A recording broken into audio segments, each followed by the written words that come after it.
us study about one of the important topic of ray optics, on which many times many questions have been asked in the entrance point of view, that is nothing but prism. So if we consider, it's all about the refraction through a plane surface kind of, because if you consider the prism, there are two refracting surfaces inclined at an angle A. Then when a light ray enters through one refracting surface at an angle I, then it undergoes deviation and it emerges out at an angle E. And here the angle of refraction at first surface is R1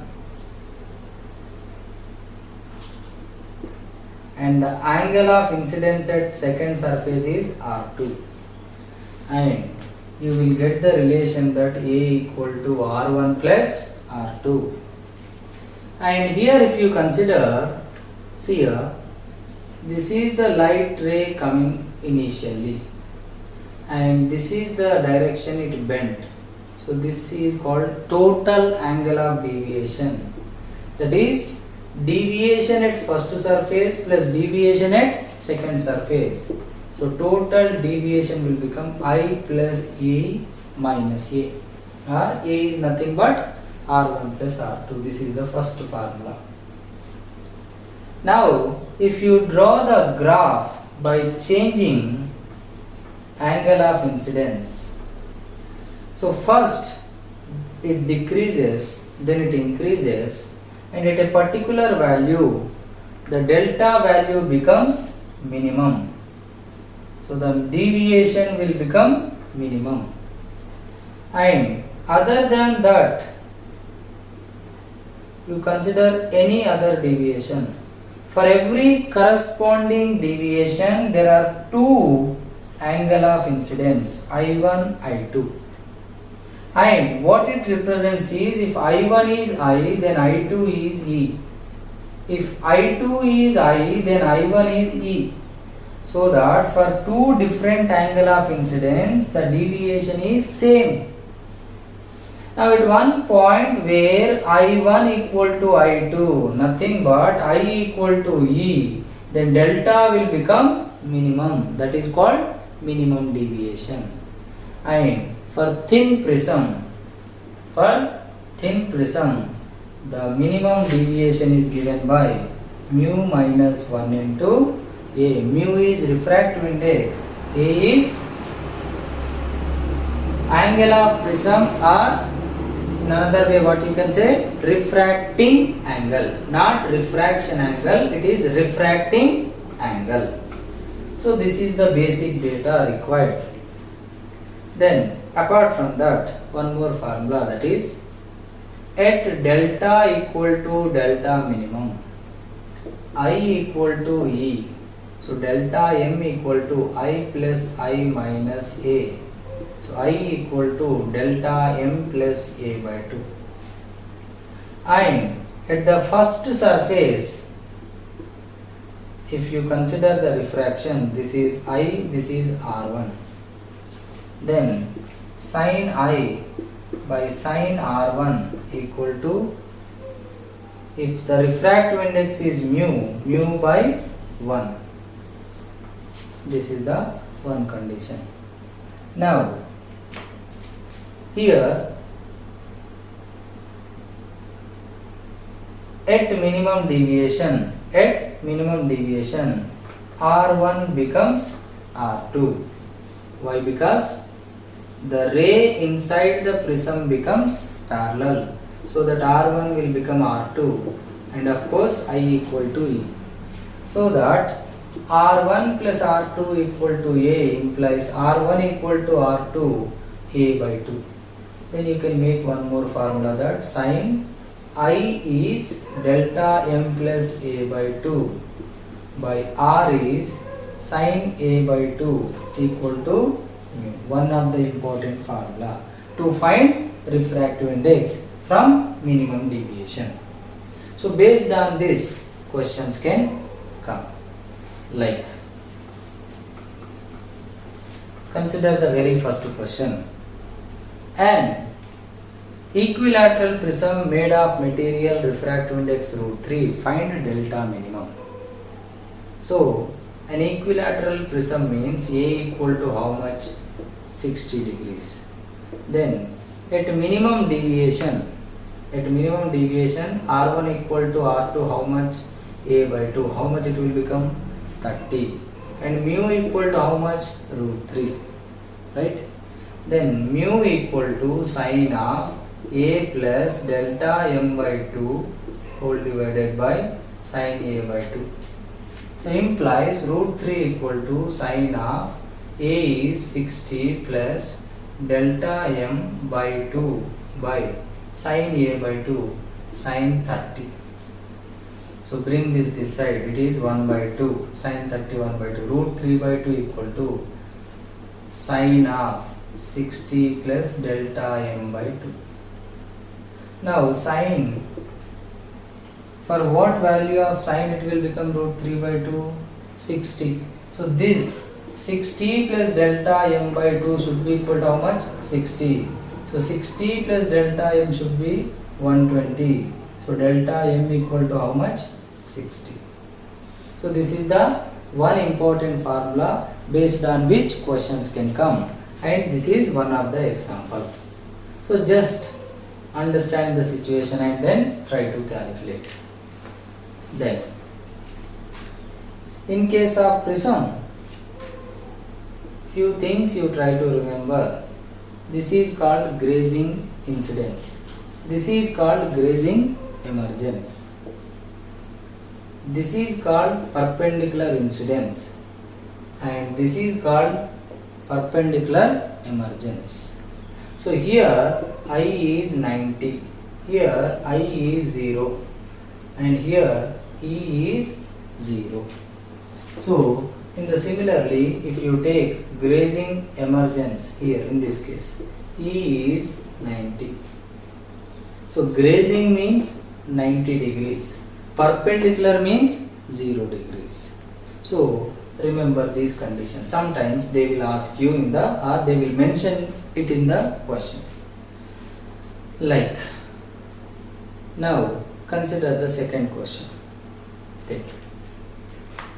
Critical angle for prism material is 45. What is the formula for critical angle?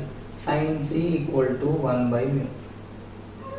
Then sin 45 equal to 1 by mu equal to 1 by √2. So mu is how much? √2. One data you have used. For prism, and A is 30 degrees. So a ray of light goes perpendicular to emerging surface. That means here it is perpendicular. Like I said just before. Perpendicular means E is how much? 0. Then what they are asking? I.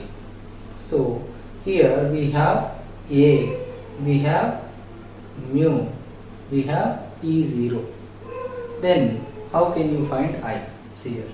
Here E0 means R2 also 0. And R1 plus R2 equal to A implies R1 equal to A. How much? 30. And here if you consider I and R1. So sin I by sin R1 equal to mu by 1. Mu is √2 by 1. So that sin I equal to √2 sin 30. So sin I equal to √2 times sin 30 is 1 by 2, 1 by √2. So I is how much? 45 degrees.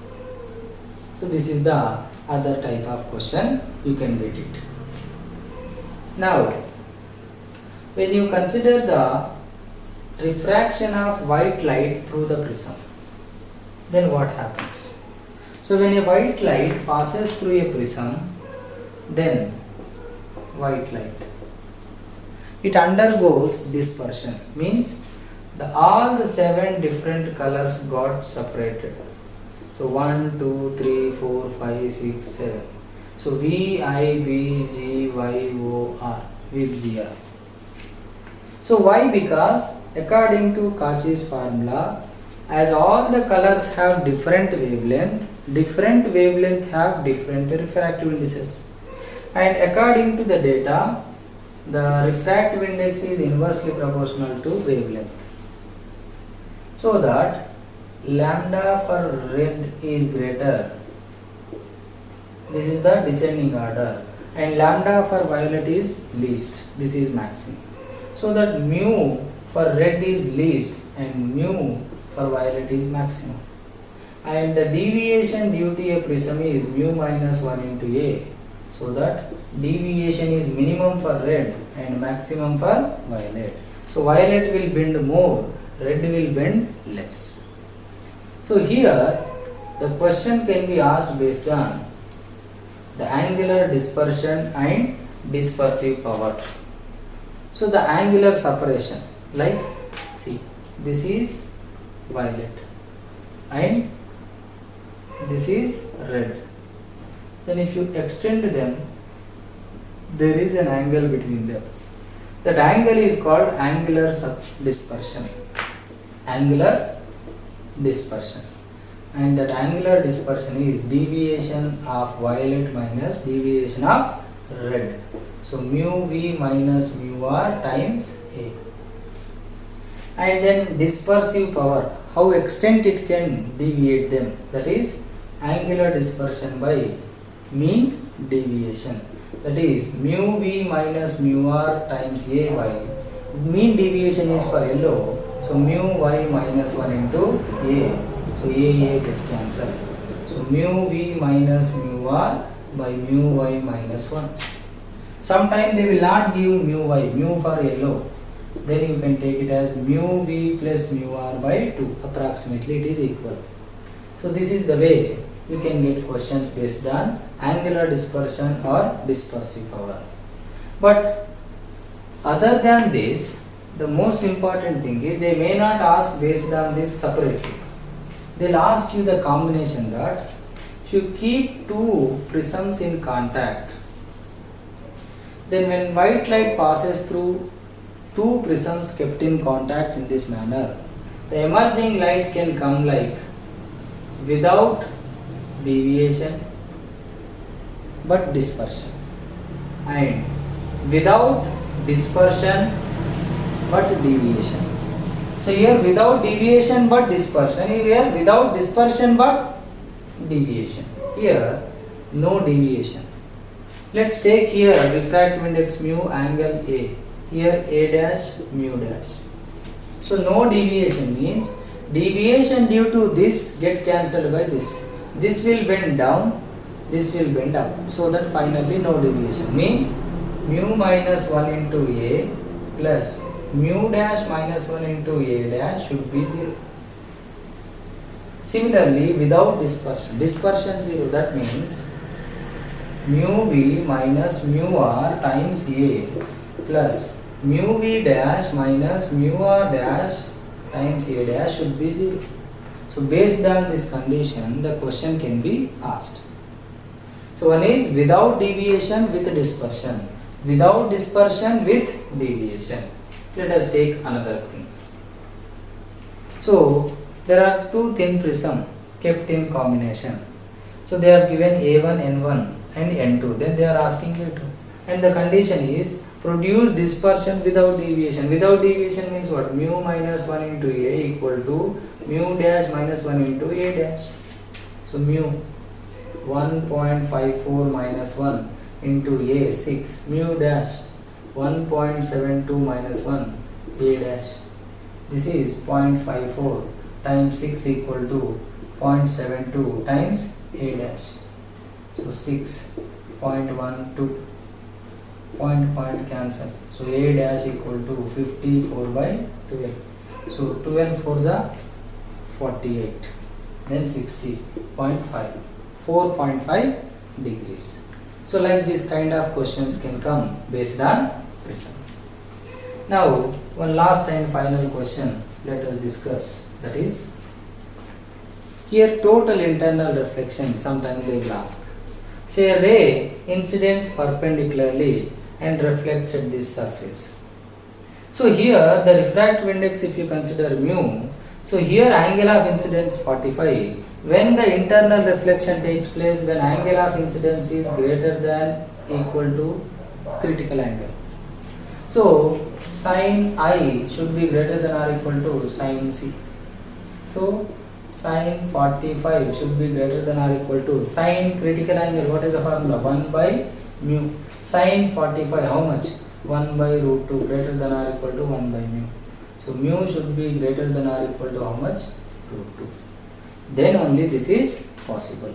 So like that condition also they will ask in the questions. So this is all about the important type of models based on which questions will be asking in the entrance point of view related to prism.